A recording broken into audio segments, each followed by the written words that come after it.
Welcome to the Earth Good World Project. This is a new moon reading for the new moon in Cancer from June 2020 for the following month. The phase of the moon for July 20 to August 20, 2020 is new moon phase. This time is right for seeking new opportunities. The sign, moon is in Cancer during this period, so it's an ideal time to spend time with family and helping others, and avoid situations that can be a drain on your emotions. The totem for this new moon phase is cat. Make time to focus on your own spiritual well-being and connect to the metaphysical world around you. The secondary totem for this new moon phase in Cancer is wolf. Beware of letting your wilder instincts spin out of control. So the energies of this new moon bring influences from July 20 to August 20, 2022, and the new moon is an exact degree opposite Saturn. So Saturn is a challenging, it's realistic, it's contracting and constricting and restricting energy and controlling energy depending on where it falls in your chart.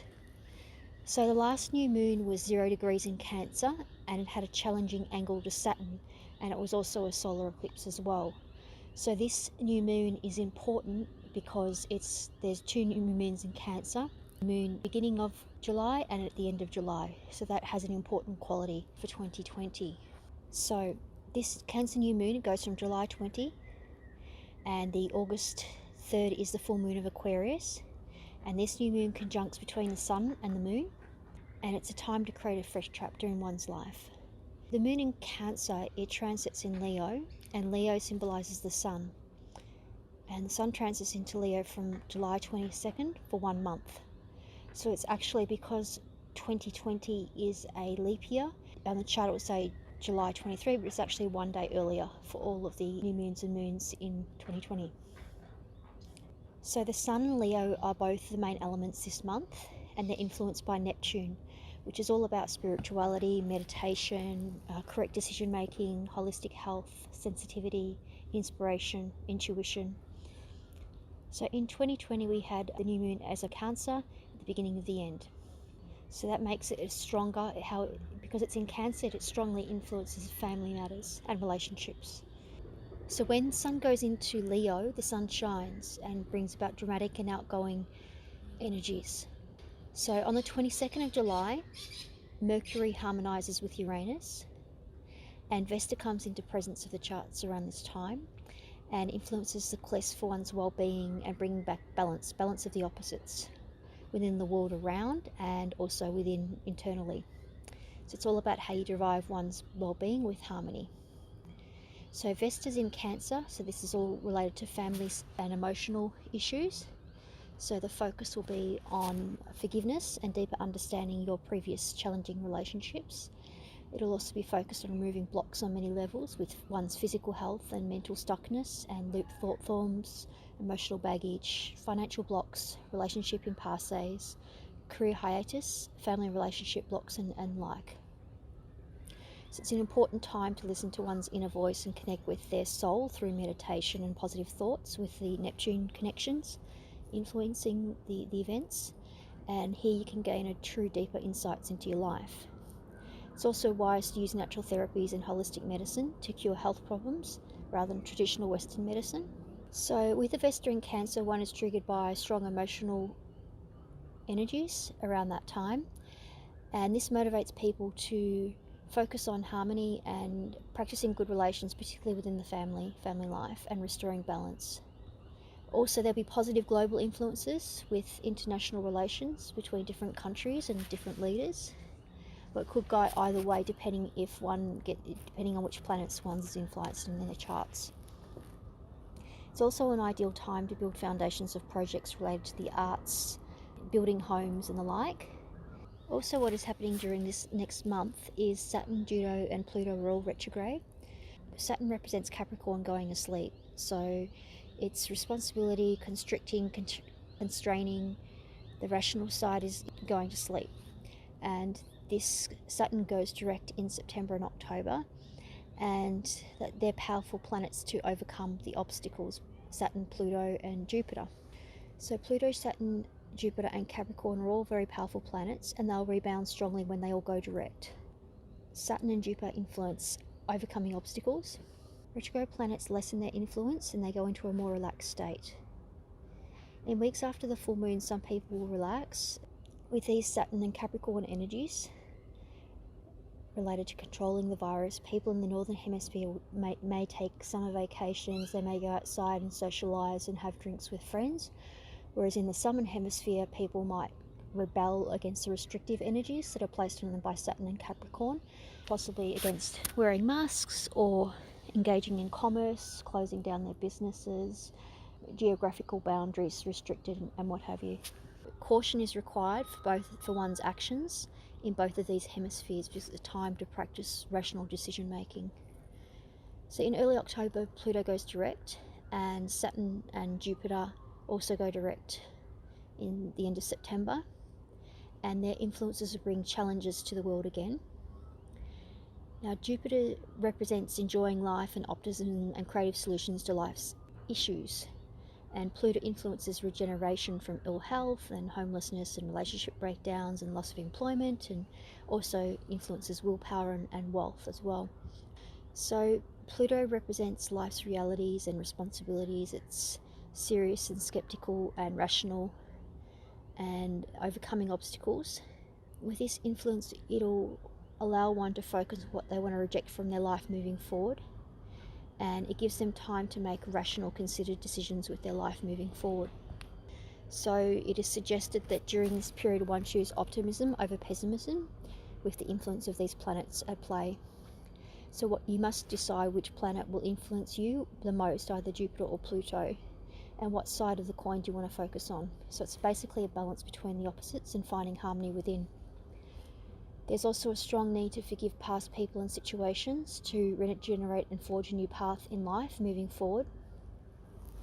Now, with the moon in Cancer, how this influences with Mars going direct and conferring with Vesta and the Sun and the Moon is, again, there's a strong influence on balance and rational decision making moving forward and being mindful of one's actions. It's wise to avoid making mistakes, avoid conflicts and poor decision making, and to consider the long-term consequences of one's actions. With Mars in Aries next to Lilith and Chiron, Lilith represents lack of clarity and what is hidden in the shadows. So next to Mars, this lack of clarity with Mars may lead to conflicts or impulsive fights and impulsive actions. With this intellectual, rational thinking and emotional decisions, you've got to find balance between emotional and rational thoughts here. So there's a nod to clear thinking and a clear vision as opposed to emotional imbalances. And with the long transit of Mars in Aries energy, it affects everyone in the world very strongly. So it's wise to restrain impulsive actions and avoid disasters, fights and conflicts and incidents. So always think rationally and have clear, decisive action. Other ways Mars may influence people is it leads them to become more active, stronger and direct. It also influences abrupt, rapid and reactive actions and energies. Chiron, the wound here, influences health and well-being. So Chiron triggers the importance to practice discernment related to health and how to improve one's health. So that is physical health, mental health, emotional health, financial health, career health, family and social health as a whole. This would present an ideal time to balance one's books financially and do the bookkeeping and do one's career plans for the coming years, and perhaps look at changing direction with one's career moving forward. It's also a good time to go within and reassess relationships, whether they're working or not, and family relationships and social relationships, and also any mental blockages that one may have had in the past relating to relationships. So again, Mars will be retrograde from late September and it will recede in January 2021. So these very intense energies from July to early August, they guarantee that on a global scale there'll be quite significant tensions. So there's going to be an international storm brewing with leaks of disquieting information that was long overdue to be exposed. This will come from all quarters in different parts of the world. So these disclosures will require peaceful, diplomatic and global relations from countries such as the USA to calm the storm. The USA, that's heavily influenced by Saturn and Pluto crossing Pluto in a 30-year cycle, and this is a constricting energy, and Pluto is all about willpower. Pluto is also about wealth as well, and Capricorn's about business and corporate functions. So there may be restructures in the business entities in the USA during this period, and there may be issues, some disturbances in the stock markets and the financial markets in America. And with Venus in the 8th house, there may be constrictions with markets as well. So these may be challenging times with America during this period. Also, Mercury is quite prevalent in the chart during this period for America. And what this suggests is that there may be fake news coming from America in late July to early August. This will be to wrestle control with leaks of information, and also wrestle control perhaps with social disorder till solutions for the crisis that is happening in America and around the world with geopolitical relations around the world. So until creative solutions come to the fore. With the influences of Mercury and Uranus with the American chart, there will be a focus on creative solutions to overcome challenges. There may be a lot of anger and irritability and fighting, whether it be internally within the American borders or externally with different leaders of different nations. That could be China, it could be Russia, it could be North Korea, it could be any nation. And there will be issues with communications, public relations, media, news, information, propaganda, potential issues that come to the fore. And this will lead to creative solutions to the challenges that is faced with America and other nations in the world. And there's a call to focus on optimism, focus on the positive aspect of the international crisis that may come about with these heavy influences of Mercury. So around the 27th of July 2020, there may be an international storm brewing, and that is Jupiter harmonizing with Neptune. So there's hopeful, protective energy may rise. And Mercury squares Mars, so this may bring about a crisis or anger, and around the 30th or the 31st or the 1st of August that may recede. And Mercury harmonizes with the altruistic and visionary energies on the 30th. So around the 1st of August, Pluto and Mercury enter intense global negotiations. There'll be a power struggle. The different parties at play at the table may try to manipulate each other.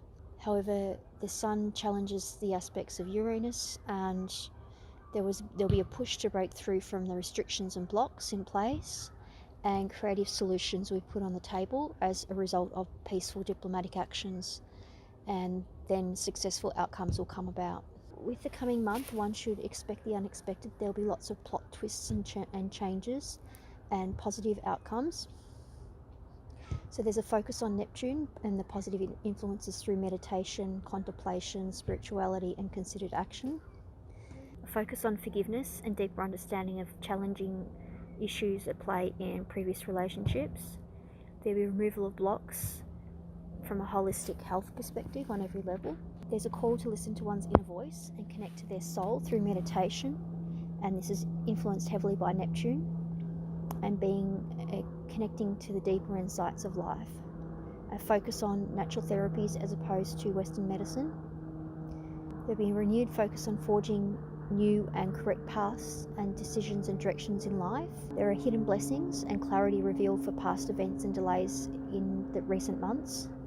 And around August 2020, there's going to be a major global event. It may come in the form of a global breakthrough. It might be a successful completed trial for a vaccine. It might be proven treatment therapies for the virus that have proven to work. It might be a lifting of restrictions or geographical boundaries that one finds themselves in isolation. It might be more harmonious geopolitical relations or issues related to nuclear disarmament for countries such as North Korea and other nations. So many of the answers to these problems that the world is facing in the near future and in 2020 will come from unexpected quarters, possibly from those who have previously been silenced or dismissed or down. So global solutions for this period will not originate from today's global leaders or the usual chorus of voices or the major power players. It will come from those who work industriously behind the scenes, traditionally without reward or merit. So the current decisions in our new moon period from July 2020 will influence our new future for the next 6 months. And the full moon in Aquarius in 2 weeks will bring new energies into focus. The lyrics of these two songs will be influential in one's personal lives over the coming month, and that is Under Pressure by Bowie and Queen, Freddie Mercury, and Guns N' Roses' Every Rose Has Its Thorn. So thank you for listening. Thank you also for liking, sharing and subscribing. Namaste.